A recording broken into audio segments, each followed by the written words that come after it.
Bom, uma satisfação estar aqui. Obrigado. Hoje a gente tem uma convidada especialíssima e você que está acompanhando aqui o nosso programa Conversando com Economistas, a gente vai falar com alguém que tem muito conhecimento na área de economia e que agora está se formando também como economista.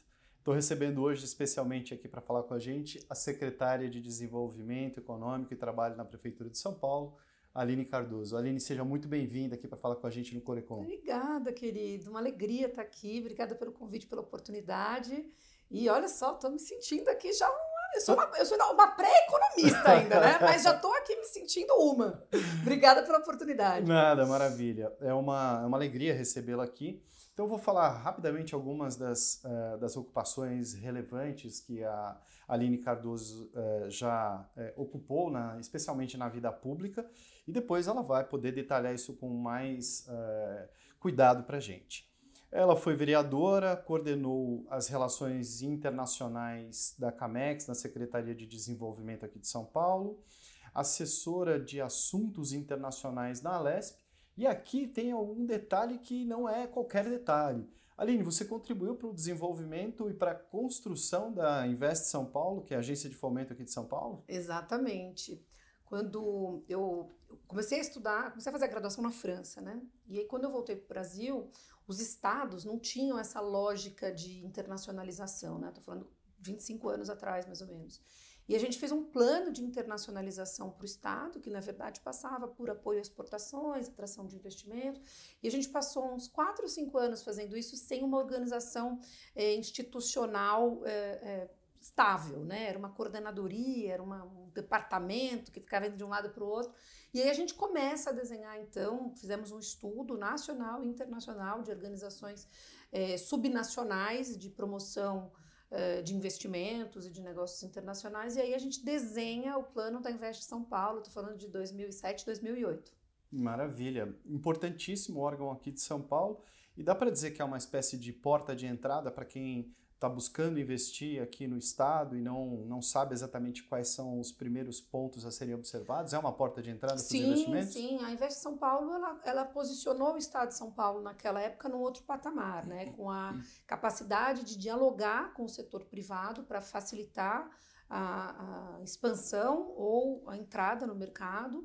Então, ela traz uma linguagem, apesar de ser um órgão, né, com orçamento público, ela traz uma linguagem do setor privado para facilitar a vida do empreendedor. E também tem uma estratégia de posicionamento internacional. Mais recentemente foram abertos escritórios mais organizados, é como se fosse a Apex, né, mas do nível estadual. Foi uma experiência bem bacana.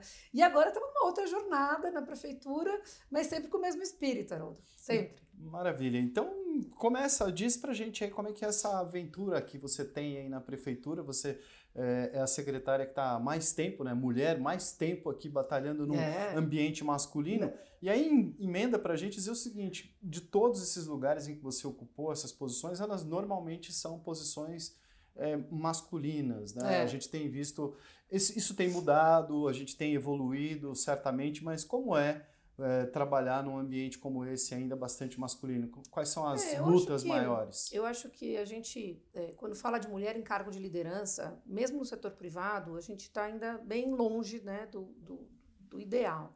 E quando eu falo ideal, não é o ideal para as mulheres, é o ideal para a sociedade, né? Porque tem estudos, né? E agora eu estou aprendendo um pouco de econometria também, né? Então tudo isso aqui está ficando mais claro para mim. Tem estudos que mostram que quando a mulher está em posição de liderança, né, nas políticas públicas, você tende a ter políticas públicas mais transformadoras, menos corrupção e tal. E mesmo em empresas, né, tem estudos aí de startups e tal, que a lucratividade pode ser maior, e isso tem a ver com diferentes visões, né? Uma tomada de decisão levando em conta mais aspectos, a diversidade. Então, de fato, eu acho que a gente precisa melhorar muito a questão da mulher nas posições de liderança. Na economia não é muito diferente, você sabe disso, a gente vai falar mais um pouquinho, mas particularmente na política, eu acho que o desafio é maior, né? Por uma série de razões.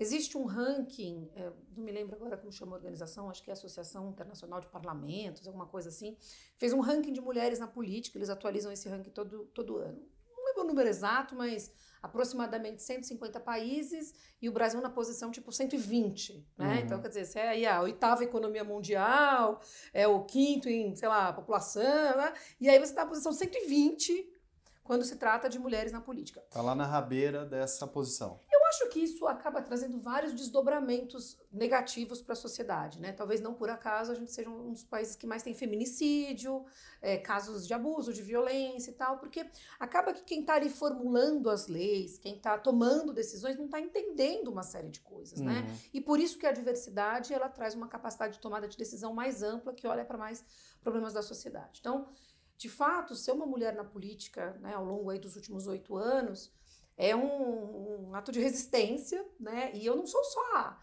secretária mulher há mais tempo na cadeira. De todos os secretários e secretárias, eu sou a que está há mais tempo na cadeira, né? No mesmo cargo desde 2017. Para quem nos assistia aí lá no futuro, nós estamos em 2024.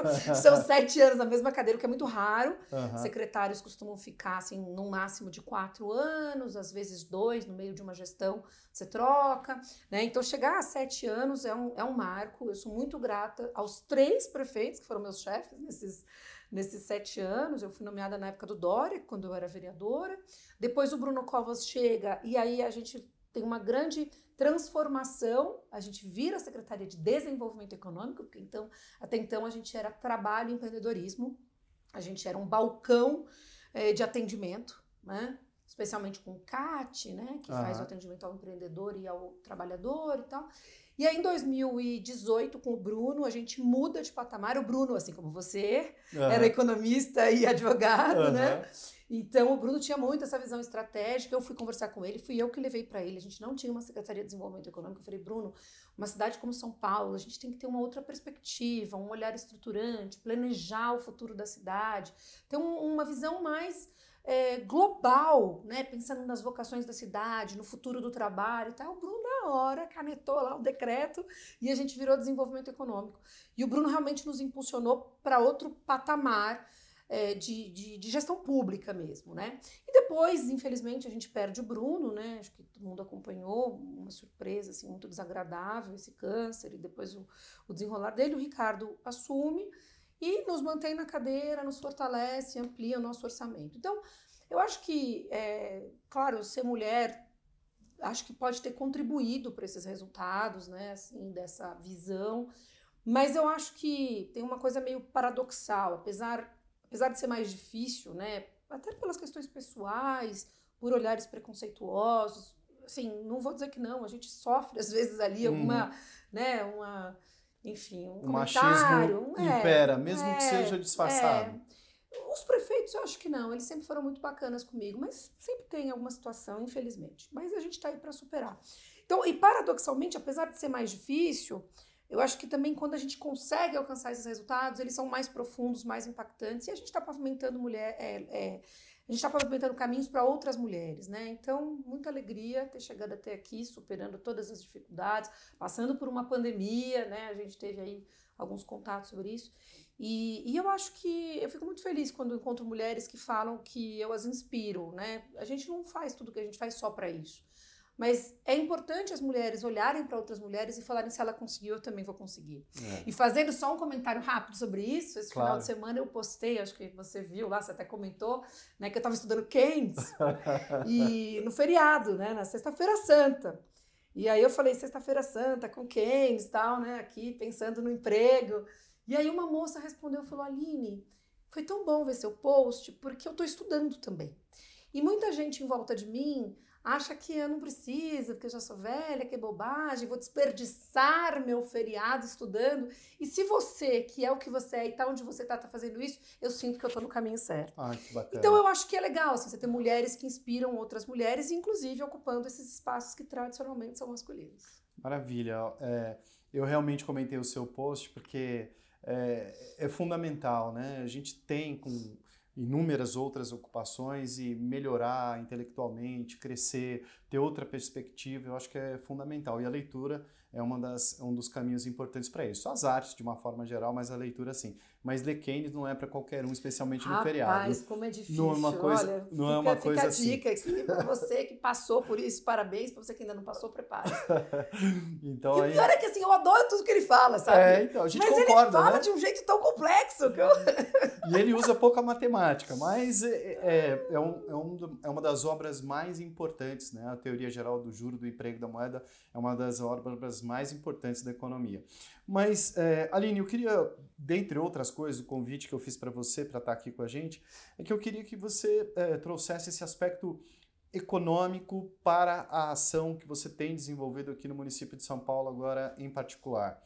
O econômico no sentido de geração de emprego, de criação de oportunidade. O que você tem feito por meio da secretaria para essa maior inserção, por exemplo, da mulher, das pessoas da periferia na economia paulistana? O que você tem feito? Olha, eu acho que antes de falar do meu trabalho, eu queria falar um pouco sobre esse posicionamento, né, esse reposicionamento da cidade ao trazer uma Secretaria de Desenvolvimento Econômico. Eu acho que São Paulo ficou um pouco mal acostumado de ser um município com crescimento orgânico, né? Isso em todos os sentidos. A gente pode estar falando da urbanização, né, que foi uma coisa espontânea e absolutamente desordenada. A gente pode estar falando da vinda das empresas, da geração de emprego. Então, foi crescendo vários fatores, e aí a gente pode pegar a história econômica do Brasil e olhar para todas essas, enfim, as diferentes situações que contribuíram para isso. Mas eu acho que hoje, né, no século XXI, não dá mais para a gente só esperar esse crescimento orgânico acontecer, né, por várias razões. Eu estudo desde a época da graduação em Relações Internacionais, e essa passagem pelo Estado que a gente comentou, o quanto as cidades e os estados vêm se posicionando na concorrência internacional pela atração de investimentos, até pelo posicionamento como uma cidade que tem qualidade de vida, então com isso atrai capital humano, né? A gente sabe que a gente está falando disso, especialmente na economia do conhecimento. Então, eu acho que o que a gente precisava era entender que, apesar do conceito locomotiva do Brasil, não dava para São Paulo ficar parado, né? Então, há alguns anos foi criada São Paulo Negócios, que assim como Investe São Paulo é uma agência de atração de investimento, mas faltava assim, um pouco uma área de pensamento econômico na cidade para o posicionamento. Então, quando a gente traz essa proposta em 2018, a gente pensa assim, olha, se a gente não fizer nada, a chance de São Paulo, né, reduzir o seu crescimento e piorar o seu posicionamento face a outras cidades da América do Sul, até, né, não estou nem falando só do Brasil, tem um risco grande, né? E isso você começa a ver com o crescimento ali de Florianópolis, com as startups, de Recife, com a tecnologia, de Campinas, né? Aí você vem, o Rio de Janeiro tinha um pouco, né, da onda do petróleo, mas também se posiciona um pouco com a economia verde em algumas coisas. Então você vai ter essa concorrência entre cidades e São Paulo meio parada, esperando, né, as coisas acontecerem. Então a gente começa a estudar um pouco esses movimentos, né, entender o que estava acontecendo e o que a gente podia fazer. Algumas questões, elas vão muito além da capacidade do município agir, né? Elas vão, com o tempo, se tornando, digamos, caminhos naturais. Por exemplo, a questão da desindustrialização da cidade, né? Eu costumo falar, você já me ouviu dizer isso, que a gente ainda tem uma quantidade de empregos significativas na indústria em São Paulo, com características específicas, né? Eu acho que, se não me engano, uns 300 mil, mais ou menos, é muito emprego, ainda a gente quer esses empregos, mas, obviamente, com os serviços, né, com o comércio, uma série de outras coisas, a gente tem essa diversidade de emprego. Porém, em alguns setores, a gente precisava agir para conter uma evasão e estimular a vinda de outros atores, como, por exemplo, na área de tecnologia, né? E em alguns outros segmentos, por exemplo, na economia criativa e na economia verde, a gente ainda tinha muito para estimular. Então, quando a gente traz essa visão, a gente fala, olha, vamos olhar para esses setores, né, para essas economias, que são as economias do futuro, pensando também no posicionamento do trabalhador, qualificando ele para isso e tentando maximizar as oportunidades e oportunidades de qualidade que o cidadão pode ter. Principalmente pensando num cidadão que ainda está, digamos, num nível de qualificação baixo, um nível mais vulnerável. E para mim isso tudo foi maravilhoso, assim, emocionante quando eu lembro dessa jornada com uma pandemia no meio, né? Porque eu acho que hoje a gente conseguiu se destacar, né? Então, por exemplo, você pega o C40, né, que é uma organização com as 100 maiores cidades do mundo. O C40 olha para a cidade de São Paulo, falei com o Ilan, que é o representante do C40 aqui no Brasil semana passada, e falou assim, olha, a gente enxerga você ali na secretaria, como uma das referências mundiais de estar pensando os empregos da economia verde e tal. Então, eu acho que não é a questão da Aline, né? É a questão de um posicionamento estratégico de vanguarda né? E pensando em coisas que são necessárias para a sociedade. Tudo isso deixando aquela história de crescimento orgânico e pensando em formas planejadas, né? De construir esse novo futuro. É claro que o ambiente macroeconômico, né? Aham. Voltamos aqui para a economia, Claro, por isso que eu fui economia. estudar. O ambiente macroeconômico vai influenciar tudo isso, a gente sabe, mas se a gente também não se prepara para aproveitar as oportunidades que podem vir a partir das dinâmicas de mercado, das políticas federais, a gente vai ficar olhando na janelinha passarem as oportunidades. Só para dar um exemplo disso que a secretária está mencionando, né, o município às vezes ele tem dificuldade de atração de empresas pela questão tributária, né? Os estados conseguem fazer isso com a guerra fiscal, ICMS, etc. O município, no caso da indústria, tem mais dificuldade de fazer isso. Mas aí a secretária mencionou que está estudando economia agora. Conta para a gente um pouco aí, secretária. Você fez relações internacionais na PUC, já com uma negociação econômica envolvendo ali, né, essa sua parte dos estudos. Você fez vários cursos internacionais e nacionais, e claro, é uma pessoa super bem preparada para fazer o que você faz, mas todo mundo que é bem preparado ainda acha que pode melhorar um pouco e é isso aí que te diferencia. É bem isso mesmo. A minha pergunta é, mestrando em economia da PUC, lendo Keynes no final de semana, por que você resolveu aprofundar o seu conhecimento em economia, já que você podia, por exemplo, se ajudou a fazer a lei da Invest São Paulo e trabalhou no parlamento, podia ir para a área do direito também, como eu, né? Mas você sabe, Haroldo, que a minha primeira, entre aspas, graduação foi em direito. Só que não foi exatamente uma graduação. Eu fiz na França o primeiro ciclo, né, que eles chamam, eu fiz direito em francês, os códigos napoleônicos. Que coisa! Né? Eu gosto de coisa difícil. Uhum. E aí eu fiz esse primeiro ciclo, que são 2 anos, você recebe um diploma que te permitiria ser um assistente jurídico e tal. E aí eu descobri um curso de Relações Internacionais lá. E eu estudava em Estrasburgo, né, que é a sede, é o símbolo da unificação da Europa, né, com Robert Schuman, né, a Alemanha, Estrasburgo é fronteira da França com a Alemanha, foi alemão, foi francês e tal. Então essa coisa da integração ali era muito mágica. E eu peguei, para você ter ideia, quando entrou o euro, eu morava lá, eu peguei a transição para o euro. E foi muito engraçado, porque a família, né, eu namorei, casei com um francês, a família estava assim de mudar do franco para o euro, e eu já tinha mudado de moeda umas 8 vezes na vida. Então assim, uma moeda mais, uma moeda menos, né? E os caras, oh meu Deus! Então, assim, eu vivi um pouco essa coisa do internacional e do econômico. Aí eu passei do direito para relações internacionais. Depois e aí eu fiz 2 anos de relações internacionais lá, fechei o segundo ciclo, né? Que eram 4 anos. Mas aí quando eu voltei para a PUC, eu tive que completar e fazer a graduação aqui. E, na verdade, para mim, a economia, ela já estava na essência daquilo, né? Porque eu sempre tive esse olhar do desenvolvimento econômico com os fluxos internacionais, de comércio, de finanças, de investimentos e tal. Então, eu olhava para a economia e falava assim, nossa, é legal, eu queria saber mais de economia, mas, sabe, já estava... Aí, quando eu termino a graduação, surgiu um curso que se chamava, de pós-graduação, que foi a minha primeira pós-graduação, que se chamava Negociações Econômicas Internacionais. E eu fiz essa pós-graduação na época da ALCA. Né? Você, jovenzinho, que está nos assistindo, não sabe o que é ALCA, dá um Google. Aliança de Livre Comércio das Américas, né? E tinha toda uma... Então, eu peguei, né, na minha pós... E aí tinha aquela polêmica, né? Brasil fazer parte ou não da Nossa, ALCA, não vai ser ALCA, bom, vai ser ruim. As pessoas faziam manifestação, nem teve ALCA. Então, a gente pegou a ALCA, o famoso acordo do Mercosul-União Europeia, que está aí de novo, né? Aliás, o Macron se posicionou contra aqui na semana passada. Contra aquele, dizendo que aquele já é antigo, precisa de um novo. 20 anos, a gente precisa de um novo. Não sei, isso está mais com cara de... resultado ou resultante daqueles tratores na Espanha, os tratores na França. Barreiras não tarifárias e por aí vai, né? Então, aí eu fiz essa pós em negociações econômicas internacionais, a minha dissertação foi sobre o OMC, né? Trabalhei bastante com exportação de serviços naquela época, tá até uma certa nostalgia tudo isso. Então, você vê que já estava ali, né? Pela ótica das relações internacionais, mas com uma pegada econômica.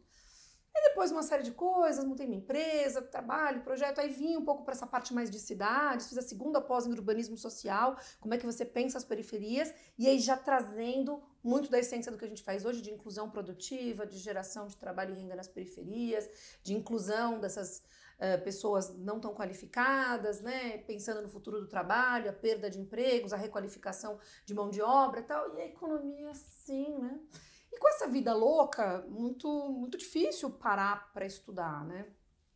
Porque é denso. Sim. E o mestrado é muito mais denso que as 2 pós Lato Sensu que eu fiz, né? Sim. Então é a minha terceira pós, mas a primeira que é Estrito Sensu. E aí eu peguei e falei, olha, eu já tinha tentado, já tinha pensado em Ampec uma época, e vai, começa, difícil, matemática, estatística, para quem não tem essa base. Bom, e aí eu encontrei alguns amigos que me incentivaram a preparar um projeto, apresentei o projeto para a professora Rosa Marques, que é a nossa coordenadora na PUC, ela se interessou e eu consegui entrar. Muito puxado mesmo, né? E tem que fazer bem feito, tudo que eu faço na vida é bem feito. Ninguém assim. vai te dar moleza porque é de projeto ou é Ampec, é a mesma coisa. Não, e eu descobri que assim, tem muita gente que vem nessa lógica de projetos incríveis, e eu acho que o que faz, né, você, enfim, performar bem é a sua dedicação.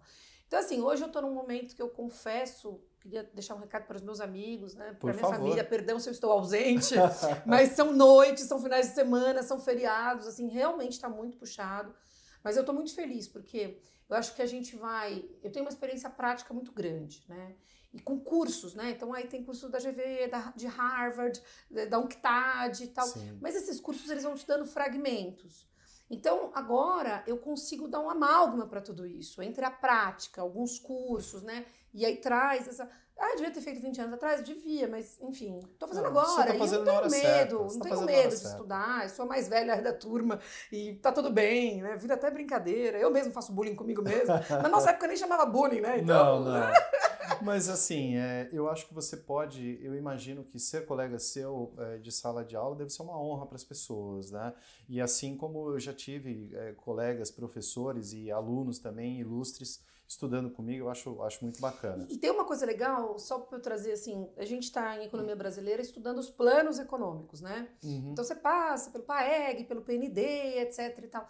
E eu fico olhando, e é um mix de empolgação com frustração, né? Quando você olha pra história, vai dar certo, né? Não, você fala, poxa, mas os princípios que estavam ali eram bons, as ideias eram boas e tal. Aí você começa a olhar todas as variáveis, e aí você começa a comparar com o que a gente vive hoje. Então, eu acho que é um aprendizado, para mim, teórico, claro, né? Que eu tô ali estudando, mas eu consigo juntar isso com a prática e com as visões de hoje. Acabamos de ter aí o nosso presidente lançando uma neoindustrialização, nosso vice-presidente lançando uma neoindustrialização, um plano para retomada da indústria. Você fala, pô, mas os caras estavam fazendo isso nos anos 70.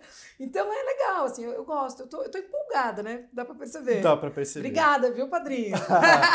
Foi uma honra. Você é uma excepcional indicação aqui. Eu tenho certeza que você já ajudou muito o nosso país e com conhecimento também teórico, não só empírico, vai ajudar mais ainda. Mas parece que você tinha lido aqui o meu papelzinho, eu sei que você não leu. Mas tem uma questão extremamente importante. Você falou agora da neoindustrialização, que é a NIB, né? A Nova Indústria Brasil, é uma política focada em emissões. O referencial teórico para esse tipo de política industrial em termos globais é a Mariana Mazzucato, uma outra mulher também fantástica, é importante a gente ler, fica aqui a sugestão de leitura, tem vários livros importantes dela, mas eu queria pegar uma coisa que eu sei que você conhece muito, que você tem uma grande vivência e que nós, economistas, temos que aprender bastante com o tema. A neoindustrialização está focada na descarbonização. Uhum. E eu sei que você peregrinou nas COPs do mundo, a gente vai ter uma COP daqui a pouco aqui no Pará. Me fala um pouco dessa experiência que você viu no mundo de bacana em termos de desenvolvimento econômico e descarbonização. Você sabe que eu sou a rainha do sincericídio, né? Então eu não trago só uma visão fantasiosa. Eu acho que eu tive nas 2 COPs, eu estou já envolvida com a COP de Belém, e no meio a gente tem o Azerbaijão ainda esse ano, né? Então, de fato, estou construindo aí uma experiência. Eu acho que a gente cria-se, né, um grande movimento, cria-se muito falatório. Infelizmente, tem muito greenwashing também, né? Promessas não cumpridas. A própria questão de você fazer COPs em países grandes produtores de petróleo, né? É contraditório, né? É contraditório e, enfim, até que ponto, né, há uma vontade real. Mas eu acho que na última COP a gente teve um avanço, né, pelo menos por enquanto ainda estamos aí com essa esperança, na questão do financiamento climático, né? Eu acho que isso pode trazer um diferencial. Eu acho que você tem alguns movimentos que são relativamente lentos, mas que estão acontecendo, né? Por exemplo, a gente falou do Macron, Eu peguei uma sala na última COP, estava o Macron sentado combatendo o carvão. Você fala, pô, é histórico a França estar combatendo o carvão, entendeu? Mas os interesses, mas não zerou. São movimentos. Assim como a questão das mulheres ocuparem espaços, são movimentos. Então, assim, tem algumas coisas que você faz, tem outras que você fala, pô, aqui tem uma esperança, e tem outras que você fala, vai demorar para se concretizar, mas começou a jornada. Eu acho que o Brasil tem uma posição favorável em várias questões, né? A nossa matriz energética é uma das mais limpas do mundo, né? E na época acho que nem estava se pensando tanto em carbono, né? Não era por descarbonização, era tentar depender menos do petróleo, porque a gente não tinha dólares para pagar o petróleo. Não, e também saber aproveitar os recursos naturais que nós tínhamos, né? Mas depois também vi muita pesquisa e desenvolvimento, etanol, uma série de coisas. Bom, enfim, eu acho que temos o Brasil... muito sol, né? Temos ventos. O Brasil... Então, mas você vê quanto a gente demorou para se posicionar em vento e sol? Sim. Eu morava na fronteira com a Alemanha, num lugar que praticamente não tinha sol, tinha placa solar em todo lugar, no Brasil não tinha. Agora que a gente começou a ter. Então, a gente até que avançou relativamente bem, mas podia melhorar.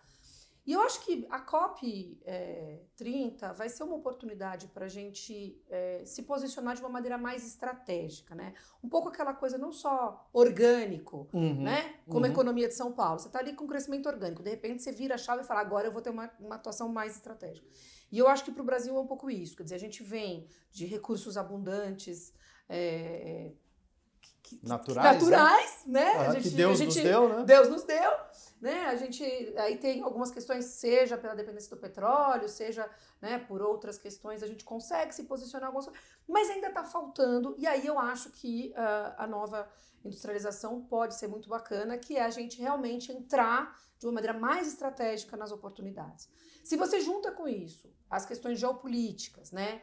O nearshoring, a gente precisando mexer um pouco nessa lógica de foi tudo para a Ásia, talvez a gente tenha uma oportunidade gigante. Explica para os nossos estudantes de economia que estão te assistindo aí o que é nearshoring. Nossa, vamos lá.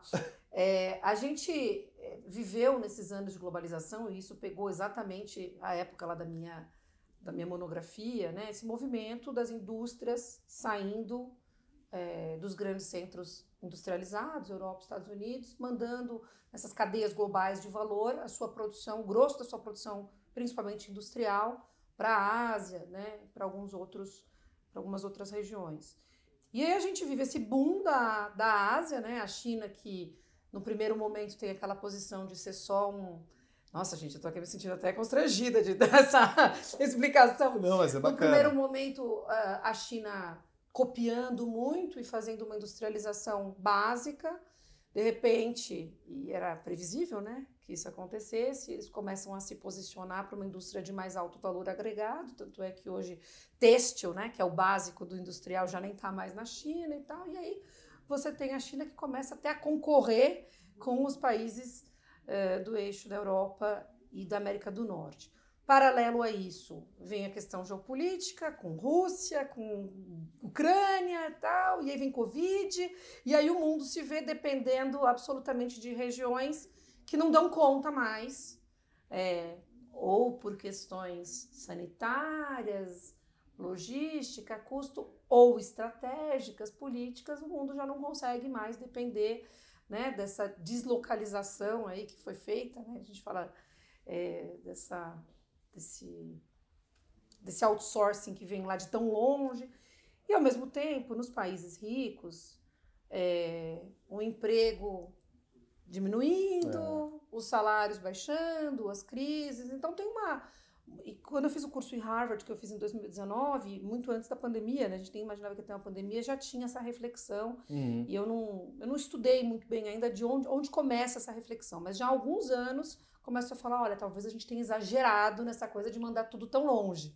Né? Essa dependência de produtos internacionais pode ser perigosa, inclusive em termos de segurança nacional. Segurança nacional, estratégia, né? Quer dizer, quando você fica dependendo para fármacos, para equipamentos médicos, etc., né? Você tem uma questão de soberania aí também. Né? Então, aí a gente começa a ver esses movimentos de autores defendendo esse nearshoring, que é você trazer de volta para perto de si essas cadeias globais de valor. Eu estava lendo. Expliquei certo, professor? Explicou certinho. Explicou certinho. O que eu queria nervosa aqui. O que eu queria acrescentar só é que, por exemplo, o México tem sido um grande beneficiado desse novo posicionamento geopolítico, porque fica próximo aos Estados Unidos, deixou a China de ser o principal exportador para os Estados Unidos em produtos industriais e passou a ser o México. Então, só para vocês verem que essa mudança global é importante para nós economistas a gente poder observar. E eu tenho um caso interessante para te contar dessa questão da dependência, por exemplo, de dispositivos médicos. Na Guerra das Malvinas ou Falkland, a depender do lado que você acha que está correto na guerra, nós tínhamos um problema sério, né? Tava faltando insulina na Argentina. Eles não têm uma fábrica de insulina, ou não tinham lá. Quando nós, brasileiros, começamos a ajudá-los depois, mandando insulina para lá, eles perceberam a importância que é ter uma fábrica estratégica dessa lá, porque os velhinhos argentinos não estavam em guerra por conta das Ilhas Falkland, mas estavam sofrendo, por exemplo, poderiam morrer porque não tinha insulina. Então, essa é uma dependência de produtos estratégicos. Mas a gente viu muito isso na pandemia também, sim, né? Sim. A gente... Na pandemia isso se agravou, isso inclusive. Se agravou, né? E mesmo com o Butantan e com a gente tentando, né? Ainda que a gente tenha uma base industrial e cientistas, quer dizer, a gente não está tão desprovido disso. Mas aí, de repente, falta um insumo. Quer dizer, você tem uma parte e falta um insumo. Então, na verdade, a gente precisaria ter a cadeia global, a cadeia inteira. Né? Então, é muito estratégico. Isso são coisas, né, que a maioria das pessoas não para pensar. E, de repente, quando vem uma situação assim, a gente se vê constrangidos e até com problemas de, enfim, saúde pública, né? Só para a gente já estar encaminhando para o final, mas eu queria ainda voltar aqui na descarbonização. O carro elétrico, por exemplo, muitas montadoras agora acabaram de anunciar muito dinheiro vindo aí para o estado de São Paulo, para o Brasil e etc. E o carro elétrico parece que vai ser cada vez mais uma verdade aqui para a gente. O carro elétrico, se não me engano, não passa o rodízio aqui na cidade de São Paulo. O carro elétrico não precisa respeitar o rodízio. O prefeito está fomentando muito a eletrificação da frota, né? Tem sim alguns benefícios para táxi elétrico, para carro elétrico, mas eu acho que o maior destaque que a gente tem que dar é para a questão do ônibus elétrico, né? O prefeito está com a pretensão de 20% da frota ser elétrica. A frota de São Paulo é uma das maiores frotas do mundo, então a gente está falando, acho que são 14 ou 15 mil ônibus ao todo, a gente está falando de mais ou menos 3 mil ônibus, é gigante. Acho que só a China que tem cidades com isso, até porque são precursores, né? Fabricam lá e tal. Mas é bastante desafiador, né? Porque você tem o problema da infraestrutura, que a gente não está preparado para isso ainda. Não tem tanta tomada assim, né? Demorou, não tem carga, né? Estamos aí com uma briga com a Enel, mais uma, né? Então não tem carga, tem que preparar, enfim. E eu acho que o carro elétrico sofreu um pouco de preconceito, né? As pessoas duvidavam que ia pegar, então não se prepararam tanto para isso. Então, realmente é uma grande aposta.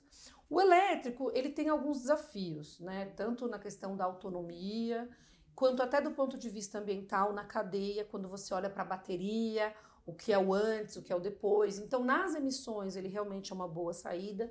Em termos globais, assim, de cadeia, há controvérsias. Às vezes, o híbrido ou o etanol podem até ter um ganho da cadeia inteira ambiental melhor.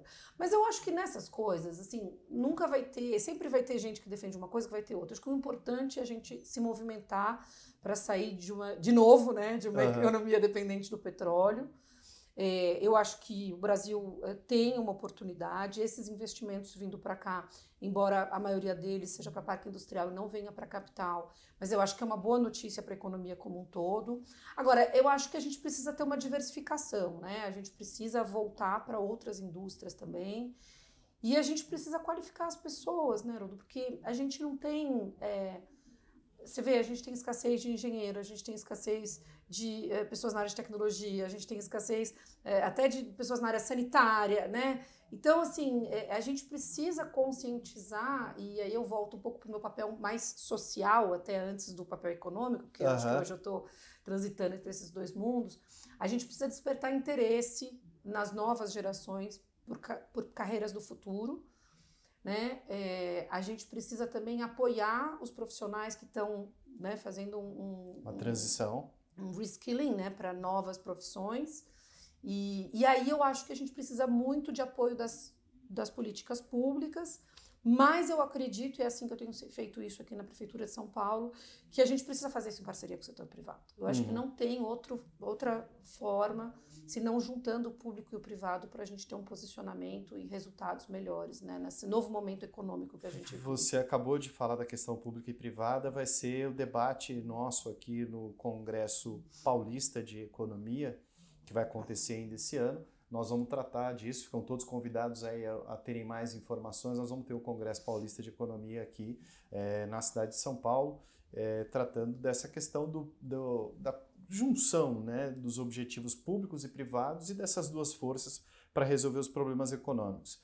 Secretária, só para a gente terminar aqui, eu queria então que você deixasse aí o seu recado, a sua observação, a sua sugestão, para quem está estudando economia, para os economistas já formados, para as mulheres, qual que é a missão principal aí que você, a recomendação que você daria para esse pessoal? Olha, para as mulheres, e aí eu queria deixar claro que das 3 matérias que eu estou cursando esse semestre, em 2 eu sou a única mulher da sala. Apesar da coordenadora do curso ser uma mulher e uma das professoras ser uma mulher, mas eu sou a única mulher da sala. Então, para as mulheres, não tenham medo de ocupar seus espaços na economia, em todas as outras áreas, mas eu acho que a gente precisa também que as mulheres ocupem espaço na economia, então fica aqui, né? Tem esse enfrentamento da vida complexa da mulher, com, né, os turnos e a conciliação e os preconceitos e os machismos, tal, coragem, força, acreditem, vale a pena, a gente está pavimentando o caminho para muitas outras que virão e a gente também se beneficia das que vieram na nossa frente. Então, acho que para as mulheres, força e coragem. Para os economistas em geral, eu acho que, e aí eu sou obrigada a trazer aqui a minha professora de economia política, Rosa Marques, vai gostar. Eu acho que uma das coisas que eu entendi, e de novo, né, precisei ir para o mestrado para entender isso, é que a financiarização, né, a gente está falando tanto do mercado de capitais, dos investimentos, né, e aí poderíamos até trazer o capital especulativo e tal.